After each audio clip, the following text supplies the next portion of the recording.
This guy seems strangely familiar to me. You don't say. You've been treated here too. That would explain a lot. Oh, don't be stupid. I'm serious. Take a closer look. No. Well? No, it can't be. Are you telling me it's him? M.B. Davis himself? I'm sure of it, pal. It seems the gossip was true. The eternal king of jazz in a madhouse. Oh, no. The poor devil.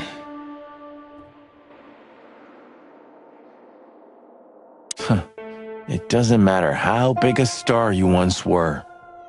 Ending up lonely and crazy in a rotting insane asylum in the middle of nowhere is like the universe restoring its balance. That was very poetic of you, Marty. Almost deep. Careful you don't drown. Cluck you.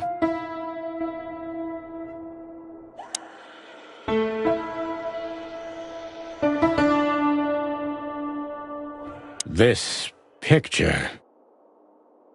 It's very... special?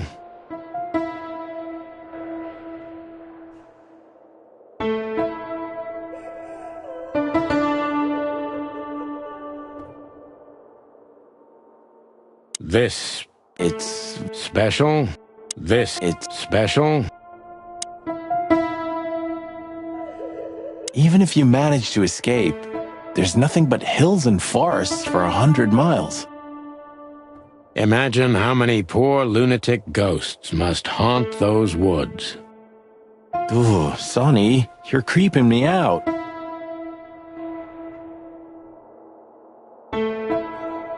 We should check in first.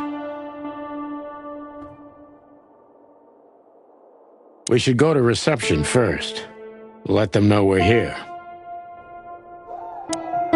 Ah, like an angel from heaven, isn't she? Yeah, half of her's still up there, I think. That's rude. Oh, boo-hoo. Of all the great wild ones.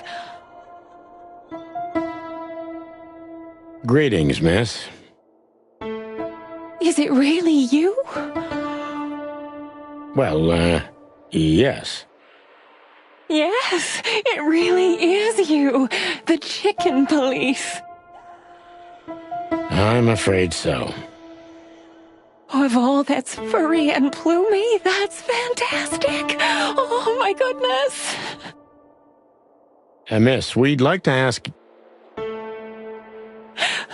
Please, don't be scared. I'm just really excited. You know, I've read every book about you and your adventures, and I even collected newspaper articles when I was a little girl. Indeed. You can't imagine what an honor it is to meet you in person. We really... Oh, God, oh, God, oh, God. Take a deep breath, Miranda. Take a deep breath. Are you okay, miss? Yes, I am. I just needed some air. So, dear detectives, Santino and Martin, what can I do for you? Well, miss, we have some questions, if you don't mind. I'd love to answer all of your questions, detectives.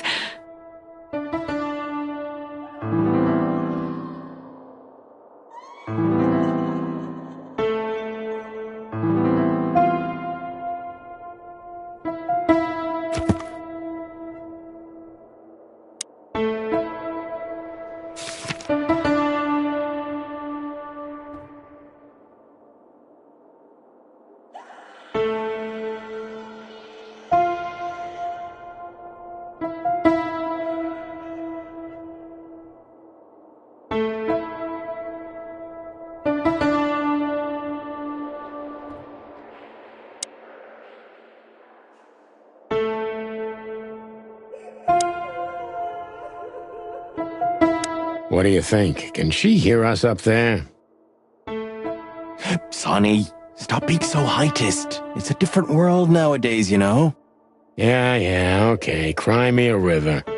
I'm forever amazed by what an asshole you are. Sorry, but I still can't believe it's really you. Neither can we. You can't imagine how wonderful it is that I can help you in one of your cases. Does this mean it will become a new book? And maybe I will be in it? Miss, those books aren't really... Don't even tell me. No, I don't want to know. Let it be a surprise instead. No, I didn't mean... Leave it to me, Sonny. I'm good at this. Thank you, miss. Your words are very flattering, and we are honored. No, I thank you. I'll never forget this day. We won't either, that's for sure. We're happy to bring you joy, miss. Anytime. Say, miss, what can you tell us about this place? Our institution was standing even before the Great Meat War, and during the war, it was transformed into a military hospital. Since then, we're relentlessly working on treating injured minds under the leadership of Dr. Quetzal, the famous specialist. The place seems pretty empty. Do many people work here? We have 32 residents and 7 nurses, including me. We also have a 3-person maintenance and cleaning staff and, of course, the heart and soul of our institution, Dr. Quetzal himself. I see. Now, this Dr. Quetzal, is he the director here? Exactly. Director, scientist, researcher, patron, and doctor. And even a friend. Quite a guy. He certainly is.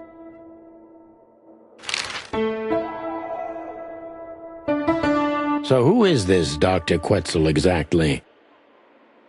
He's a world-famous researcher of the mind, Mr. Featherland. He published countless books in the fields of psychology and psychotherapy. What? Unraveling the mind. It's the most crucial mission of the century, Mr. McChicken. That's really good to know. So this doctor's some celebrity, right? Does he usually meet other important persons? I'm not sure I know what you mean. Well, like Mr. Hobart Wessler, for example. Ah, yes. That's something you should ask the doctor himself, but unfortunately, I don't think he has time right now. He's swamped, is he? Exactly, Mr. Featherland. He is very, very, very busy. All the time. I thought so. What can you say about this, miss? Have you seen anything like it? Of course. Our residents wear these for identification. But how did you come by it? They only wear them inside the institution. Huh. I see. The wristband does belong to one of our residents, but I'm afraid I'm not allowed to tell you more due to regulations. Oh, come on, Miranda. It's us, the Chicken Police. I'm sorry, I can't. Miranda, this case is a matter of life and death. Lives are in your hands. All right. I'll do it. Albert Wessler. The patient's name is Albert Thaddeus Wessler. Figures. Just as we thought. Thank you, Miranda. We'll never forget this. Please, don't make me blush. And don't tell anyone you heard it from me. Oh, we won't. I promise. So when can we talk to Mr. Wessler? I need to ask Dr. Quetzal. Please wait here. Thank you.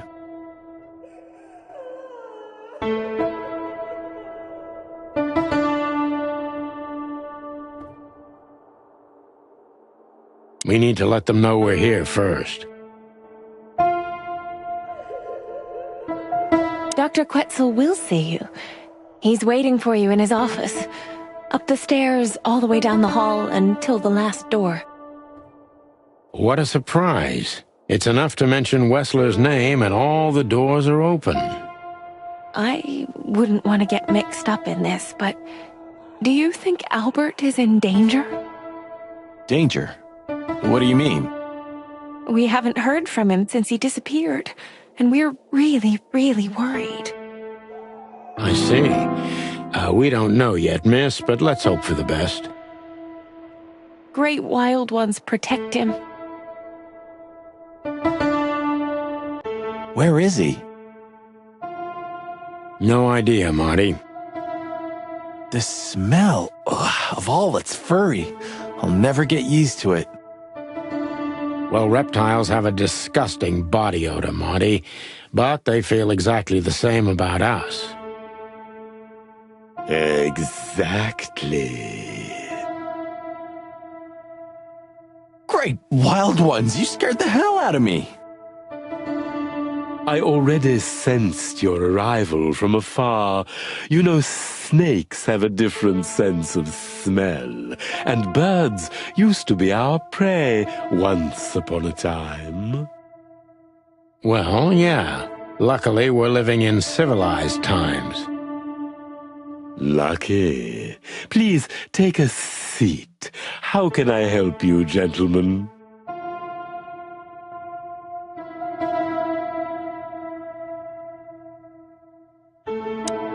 A snake. I can't help it, but they make my feathers stand on end.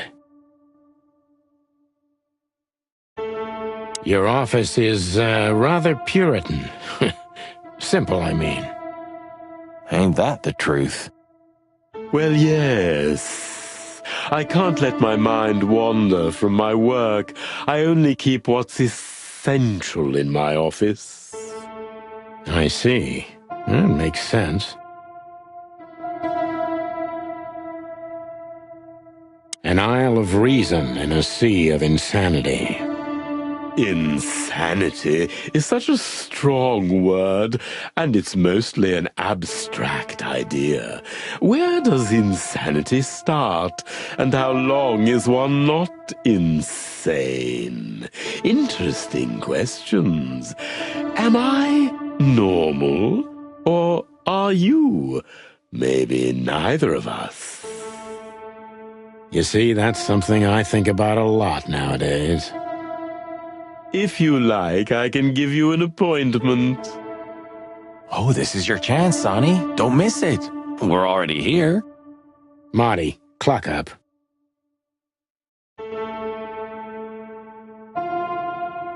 Is this cell like the others? I would rather call it a room. But yes, it's like all the others, except there are even bigger ones than this.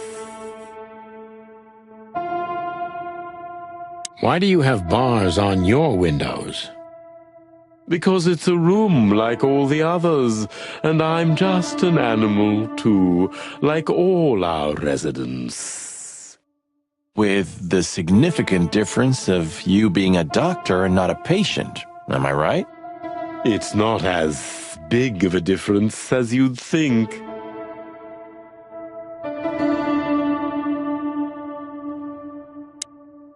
To be honest, gentlemen, your visit is anything but a surprise. I could even say I was expecting it.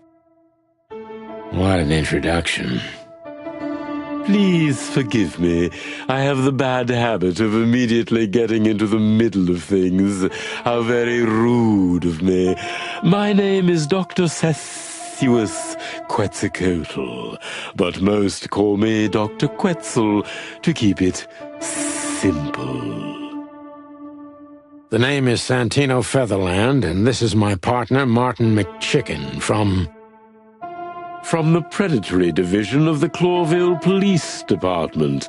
Your fame is one step ahead of you. We're used to it. Certainly. We have some questions about one of your patients, if you don't mind. We'd like to talk to him, if that's possible. Please be specific, Detective. Look, Doctor, we're too tired to play cat and mouse. Not that snake and chicken sounds any better. Very funny, I must say. Just what I expected from you two detectives. We know you know it's about Albert Wessler, Ibn Wessler's secret twin. Ever since we've said his name, all the doors have miraculously opened. That's what we call a bullseye. Well, yes, why should I deny it? We're talking about a rather illustrious patient here, who's also a very particular medical case. Now, that's much more interesting. So, are you willing to talk about him? Because Albert, regrettably, has disappeared, and you are police detectives, I have no reason not to talk to you. Of course, I'm at your service, but you must understand I can't disclose information about my patients. Not even if it's a matter of life and death? Everything's a matter of life and death in here, Detective. This is a hospital, even if it's primarily for the mind, not the body. Still, I'd like to give the impossible a try. Please, Detective, just do your job, and I'll do mine.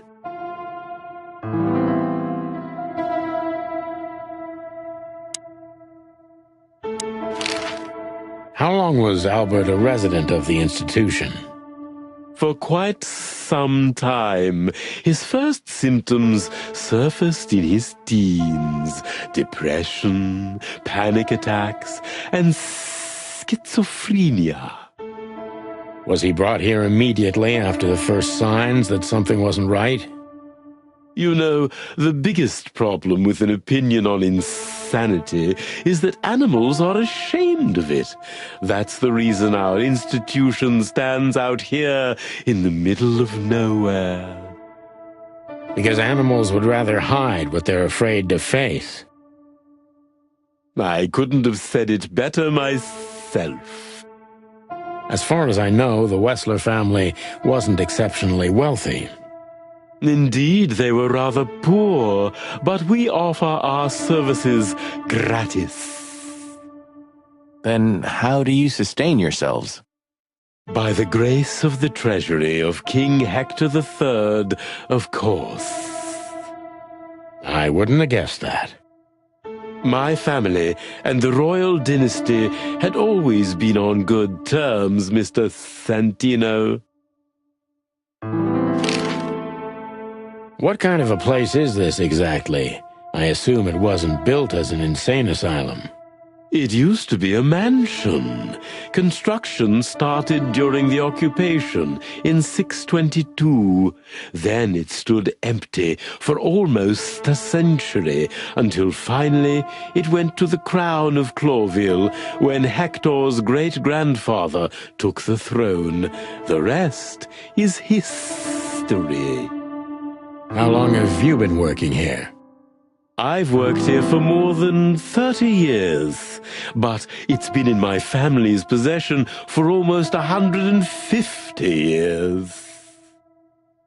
So if I count correctly, as soon as it went to the crown, it was seized by your family.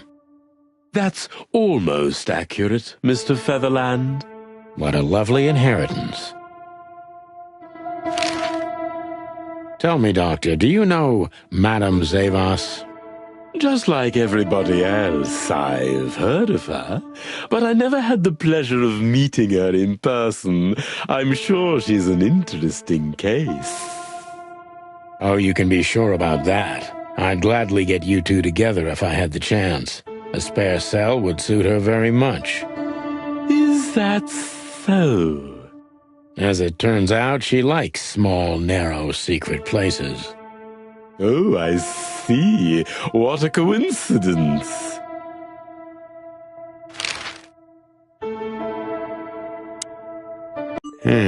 Dr. Quetzal's a real mystery. But I can turn that to my advantage.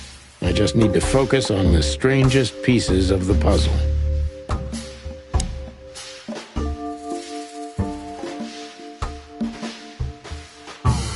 So when did Albert become a resident of your institute? Albert and Hobart, or Ibn as you call him, arrived here almost exactly 4 years ago. Could you describe that day more specifically? It was not long after New Year's Eve, maybe the first week of the year, if I'm not mistaken. It was sleeting that day. Wind was banging incessantly on the windows. The power was going out for short periods of time. What was your first impression of them? I already knew the Wessler name. I knew who they were. Or at least I knew one of them, Hobart Wessler. He was famous. Gangster, moneylender, celebrity, lover.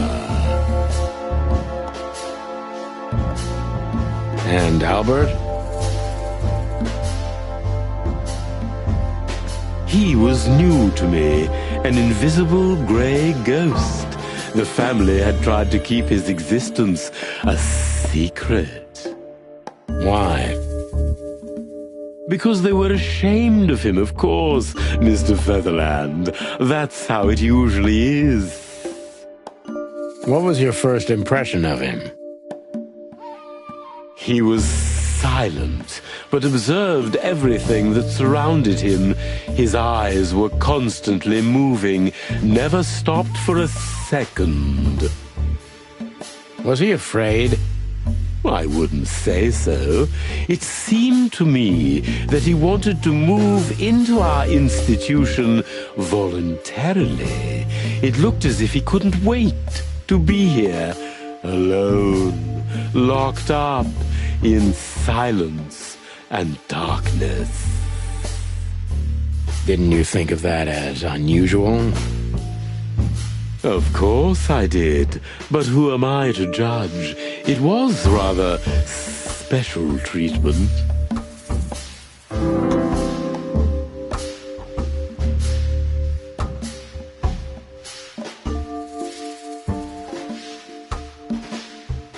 What kind of special treatment did Albert get? You know, if an institution like ours has to accept a Wessler as a guest, there's bound to be some favoritism. And complete secrecy, I guess. Yes, but that's the case for all our patients, Mr. Featherland. Of course. So in what way did he receive more than the others? Basically, we don't admit anyone into our institution without a complete and thorough prior assessment. In the case of Albert, we put that aside. So you didn't even know if he had anything wrong with him? Initially, no. He was more of a guest than a patient.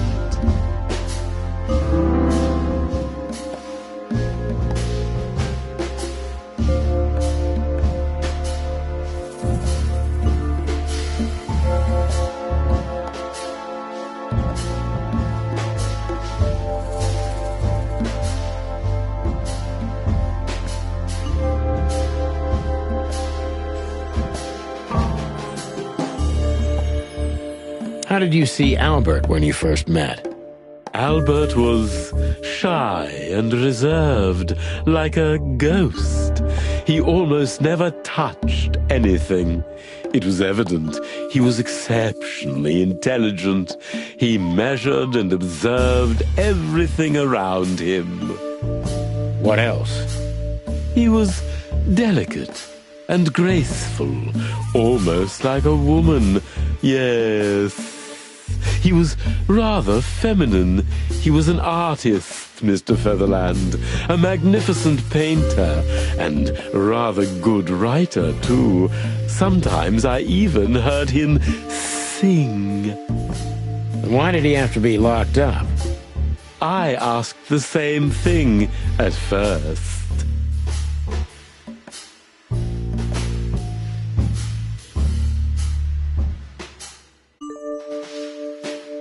Are you telling me Albert had multiple personalities? We found out very quickly that there was no other reason for the cause of his seizures. He had a cold and calculating personality who sometimes, especially on stormy days, took the reins over their shared mind. He had these seizures from the beginning. Yes, Mr. Featherland, but they started to intensify after Albert left our institution for the first time. He did what? Left the institution? More than once? Oh, yes, Mr. Featherland. Albert left the institution on several occasions until the last time, when he failed to come back. Quetzal's not only very observant, but he's addicted to details. I must focus on that if I want to get closer to the truth. Focus. Addicted to details.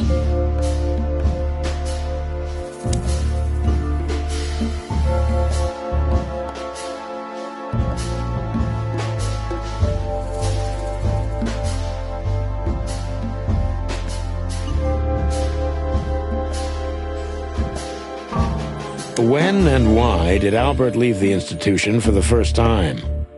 It was about 2 years ago. Mr. Hobart Wessler appeared and demanded we let his brother go free. Naturally, we obliged. We had no idea if we'd ever see him again. But you did. He returned the same day. Albert was ecstatic. He was unrestrained. I could almost say happy. That was unusual for him? I had never seen him like that before, Mr. Featherland. He just smiled and stared at the empty wall for hours. Did he ever tell you what happened to him outside? Of course he did. Albert and I had a good relationship. He was working on a painting for his brother. Was it a painting of a lovely lady cat? Oh, exactly. So you already knew about that. Yes, Dr. Quetzal, I've seen it.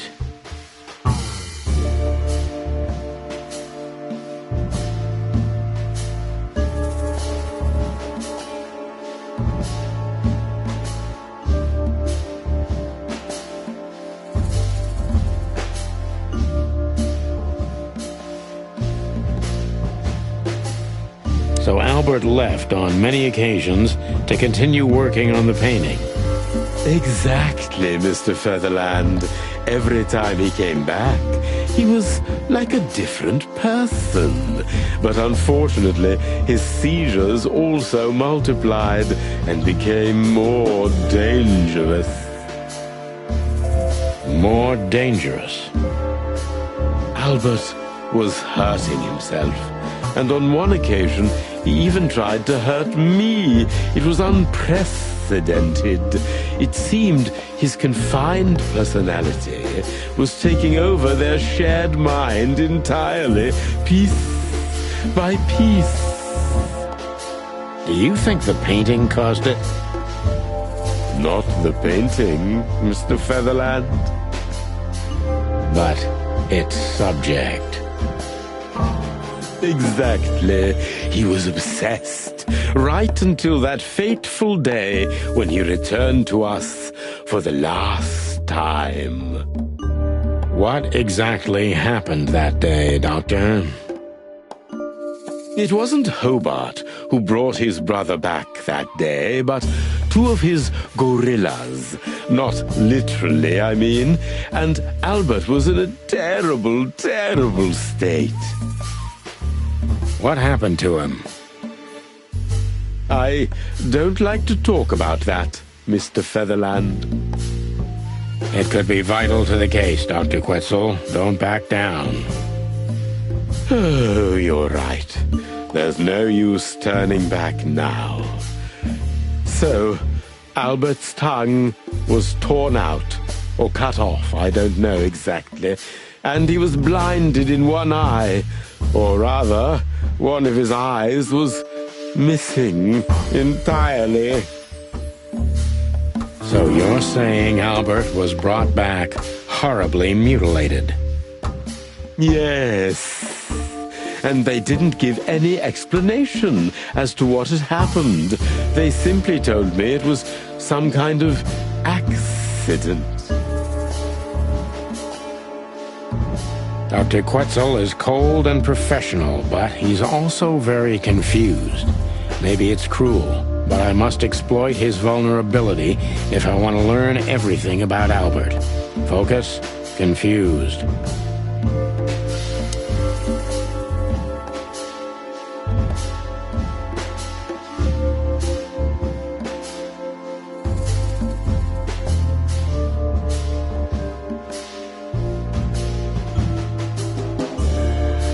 You didn't believe Albert had an accident, is that right? Of course not. I'm not naive. I knew immediately that Albert had been severely battered, and I was sure it had been his brother, Hobart. Well, we don't know that, Dr. Quetzal. Would you defend a monster? Take it easy, Doc. One of the most critical elements of my job is not to make assumptions. You're absolutely right, Mr. Featherland. I'm sorry I got carried away. It's all right. Happens to everyone.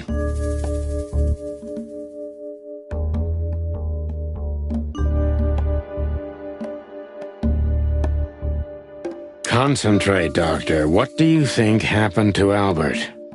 I'm sure it was Hobart. He ordered his men to mutilate poor Albert. But why would he do that? Maybe Albert saw something he could accidentally reveal. To whom? The four walls? A couple of crazies? You? To anyone, Mr. Featherland. I don't think it's that simple, Doctor. But thank you for your honest opinion. You're welcome, Detective.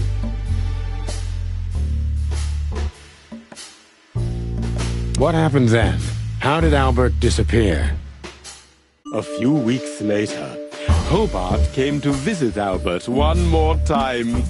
Albert had been in terrible condition by then. We even had to transfer him to another cell, a more safe one.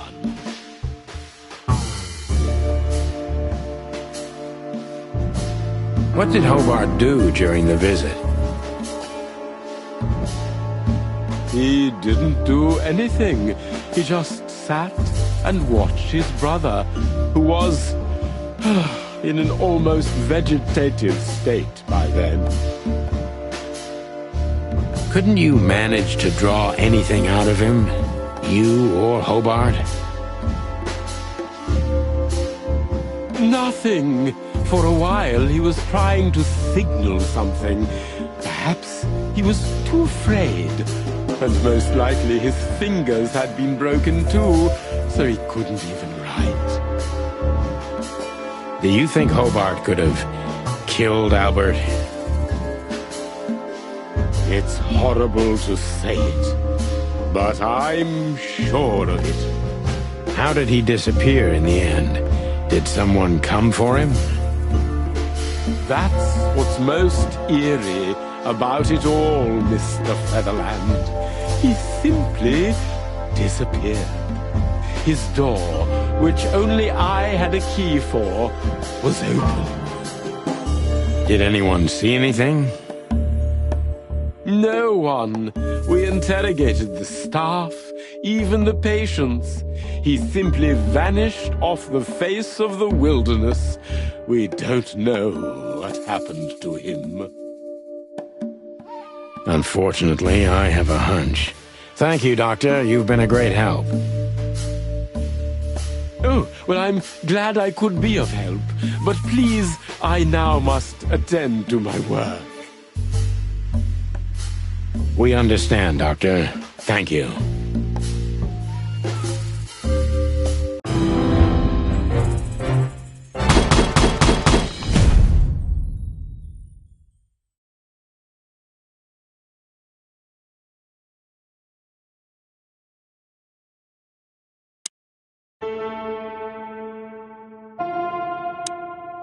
That's quite shocking information. I think you understand why we kept it a secret.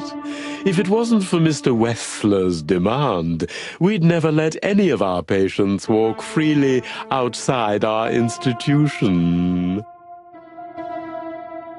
Then the accident happened. Accident? Ha! We didn't believe it, not for a second. After Albert came back to us, horribly mutilated, he was different. Different how? If someone got one of his eyes poked out and his tongue torn out, he'd be different, but not like this. Albert was a different person. We believe you, Doctor.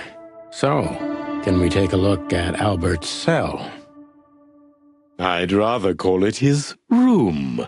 Mr. Wessler lived in exceptional circumstances. Thanks to the Wessler name, I guess. Yes. Well, we try to make all of our patients stay as comfortable as possible, but Albert certainly enjoyed special favoritism. I hope you don't mind if we take a look around in there. That's not going to bother anyone.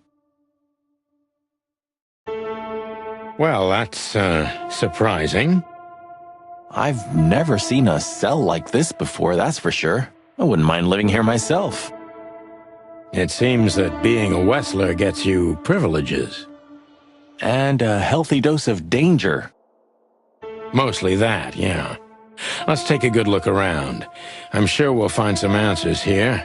I can almost smell them.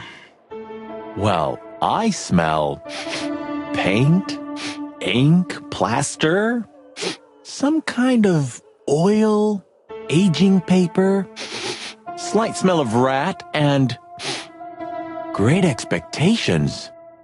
What the dickens? Unmistakable, yeah. This place is bad for you, pal. But if you've already jump-started your beak holes, then sniff out the solution. I'm on it, Boss Bird.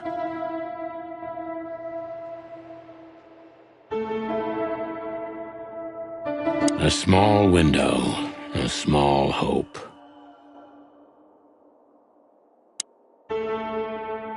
No way! Is this some kind of puzzle?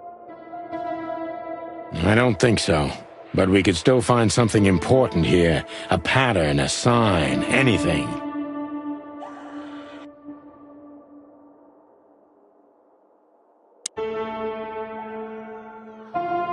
The style. It's very familiar to me. You've been lonely for far too long, huh? Not funny, Marty. It is, a little. So this is an original Albert Wessler. I think so. It's pretty good, I must say. And I saw something very similar in Natasha's room. You kept me out of it. Sorry, little boy. Maybe next time.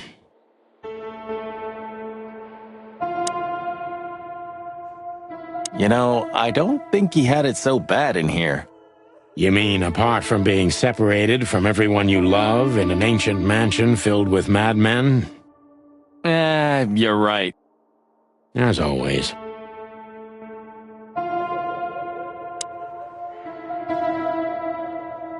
Identical twins. And looking at it, they may have easily loved the same woman. 2 men and 1 woman. Nothing good ever comes of that. Well, I wouldn't say that exactly. Of all the wild ones, Marty, please, stitch up your beak, okay? Just use your imagination, old bird.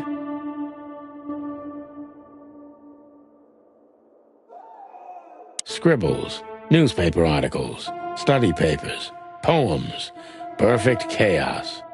Just like the troubled mind of a troubled fella. Yeah, but there's still a kind of order in it. It's just too intricate for you to comprehend. If you say so, boss.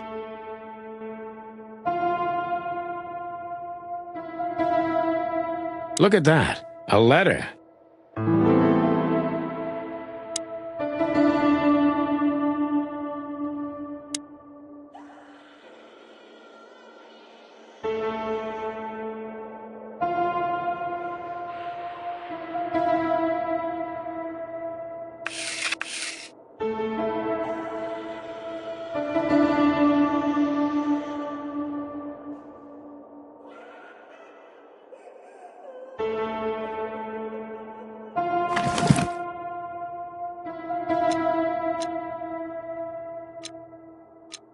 Identical twins.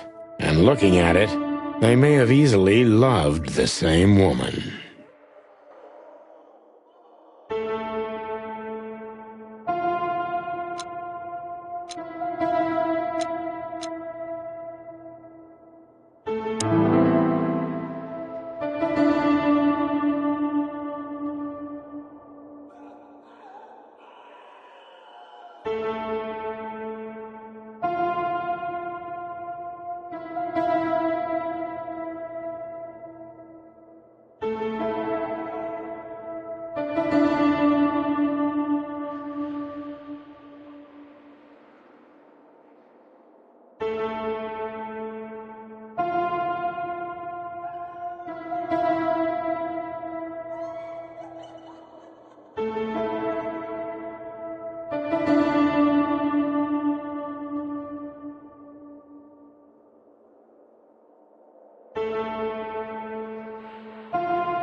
Albert was madly in love with Natasha and would have done anything for her. I'm afraid he did exactly that. What do you make of this? Apart from the fact the guy was totally insane? I don't know. What should I? That maybe we've been chasing the wrong person all this time, Marty. What do you mean?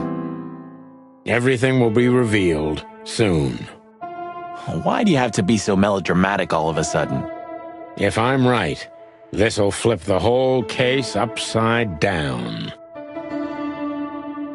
What's that, Sonny? A blurb from some horrible novel? I just have to think things through before I come to any hasty conclusions, Marty. Ugh, you're killing me. So, what now? Where to? Back to Clawville, where we can finally put all the pieces together. You're driving me crazy. But all right, let's go home.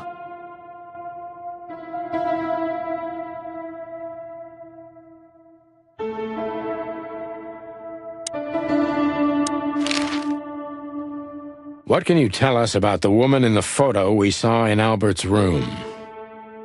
Do you mean Miss Natasha Katsenko? Well, yes. I don't know much about her, but everyone heard her name and her voice around here.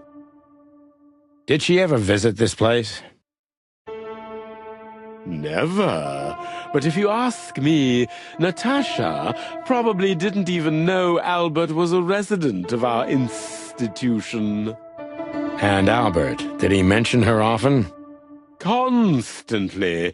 It was obvious he had an affection for Miss Katsenko, but I wouldn't have thought for a moment he could escape because of her. I wouldn't jump ahead, Doctor. Something else could be behind Albert's disappearance. Do you think so? All the signs clearly indicate this. Maybe they do, Doctor, but in my line of work, logic's not always the best advisor. In 99% of cases. Exactly. But this one typically belongs to the remaining 1%. If you say so.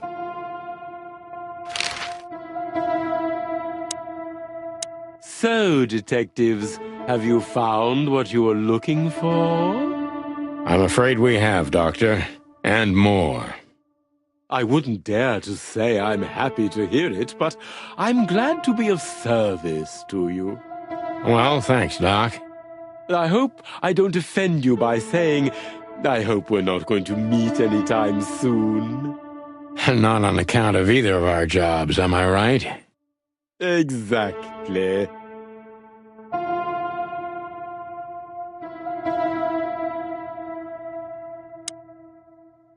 Farewell, Miranda, dear. Lovely to meet you. So, you'll remember my name? Marty McChicken never forgets, ma'am. Oh, Furry gods.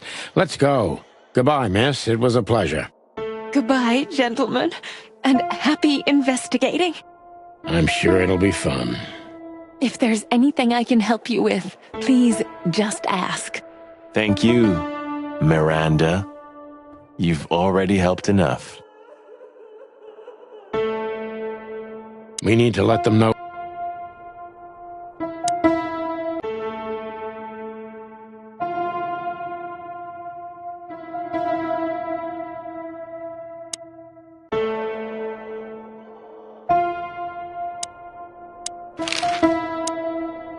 Please, I'm at your service. Thank you, miss.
Oh, I don't believe this. Those two again? Take them out. My car won't last much longer.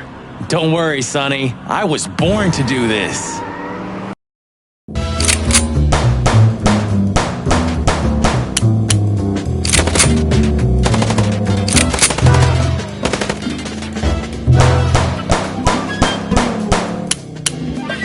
Concentrate, Marty, for the God's sake. Can you drive like you're not a fucking lunatic?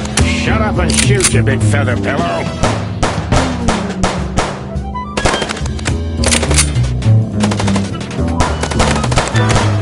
Are you blind or what? Where did you learn to shoot?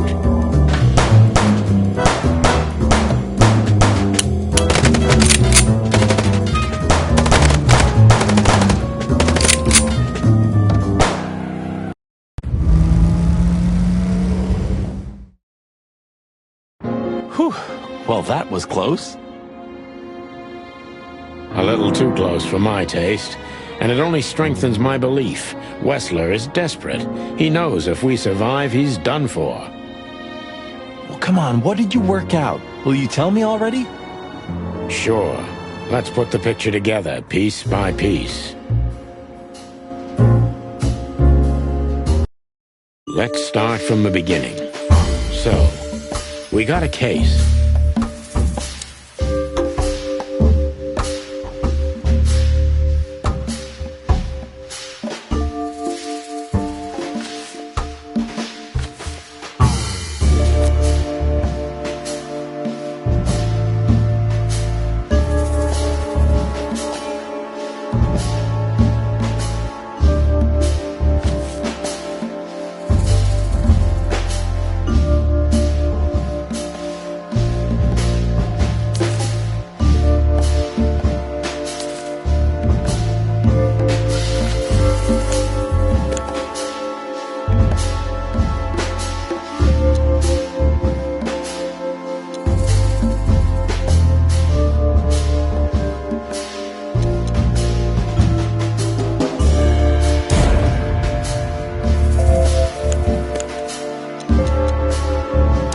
Tried to show us the painting.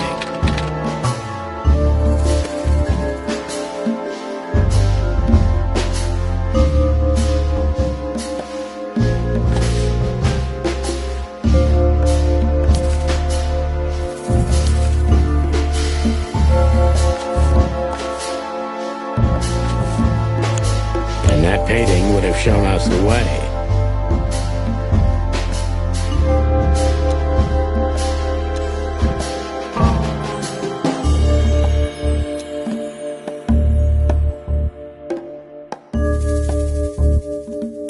And Albert Wessler. Albert painted Natasha, so he met her on more than one occasion.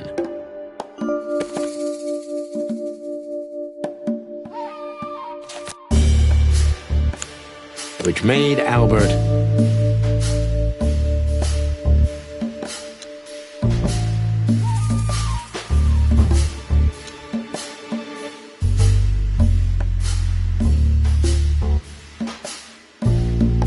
in love with Natasha. And on a fateful night, he killed his brother so he could take his place in secret and win Natasha's heart.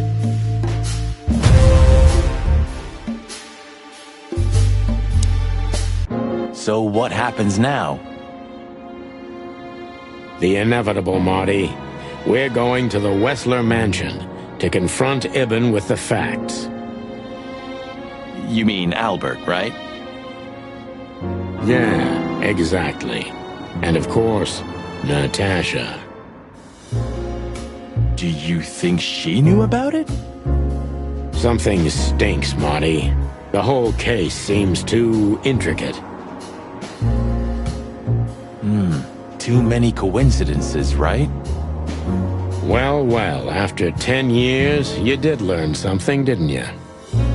9. You're right. Huh. What? You just laughed, Sonny. What? No, I snorted. No, you laughed. Just leave it, Marty. I'll be telling this to my grandchicks. All right, pal, that's enough. Okay. So, Albert fell madly in love with Natasha and decided to have her for himself.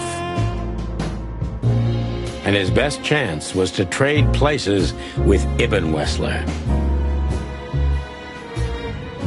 So that's why the torn-out tongue. Yeah, Ibn couldn't squeal even if he wanted to. What a diabolical plan. More like insane. But why the messages then? Why the threats? Albert got what he wanted. He could have got away with it. I'm not a psychologist, Marty, but remember what the doctor told us. Albert has a seriously injured mind and a split personality. I think his two identities were at war with each other. So the messages were written by one of his personalities, consumed by jealousy? Something like that, Marty. But we can only learn the whole truth from him.